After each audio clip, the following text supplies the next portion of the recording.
என்னால் பொறுமையாக கைஸ் இங்கே ஒன்று இருக்குது. இன்னும் திரும்ப இடத்துல என்ன நிற்கிதுக்கா தைலம். இது 104 வேறு லெவலு. Mail 104வது level. 390 சில்லற பக்கம் இருக்குது. 3090.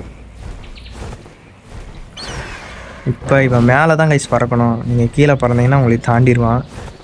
உங்கள் மேலே தாண்டி பரவாயில்ல கைஸ். இவனை எப்படியாச்சும் ட்ராப்பில் மட்டும் லாக் பண்ணிடலாம். வாடா தம்பி. இப்போ தான் அந்த இடத்துல தாண்டல. இப்போ நம்ம சென்டருக்கா இப்படி போவோம். இப்படி வந்து இப்படி வாடா தம்பி. அவ்வளோதான். உள்ளே விழுந்துட்டான் கைஸ். ஃபைனலாக உள்ளே விழுந்துட்டான்னு நினைக்கிறேன். உள்ளே விழுந்துட்டானா இருங்க மேலே போய் பார்ப்போம்.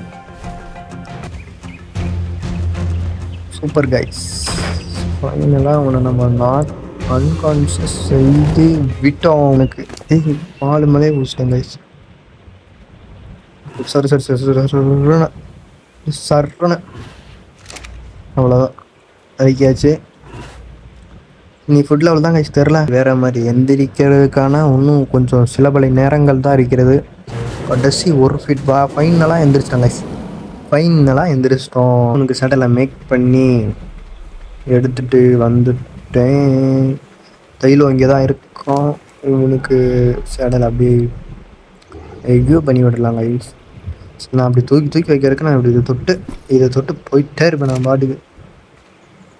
இப்போ இவன் மேலே ரைட் பண்ணி பார்ப்போம் எப்படி இருக்கோன்ட்டு. கடிச்சு பார்ப்போமா ப்ளட் டேமேஜ் எப்படி எடுக்குதுன்ட்டு. இவனை கட்டிப்போம். இவன் பேர் வேறு மறந்து போச்சு எனக்கு. பாருங்க ப்ளட்டு எப்படி தெரியுதுன்னு. ஃபேவர் டைமிங்லாம் பயங்கரமாக இருக்கும்.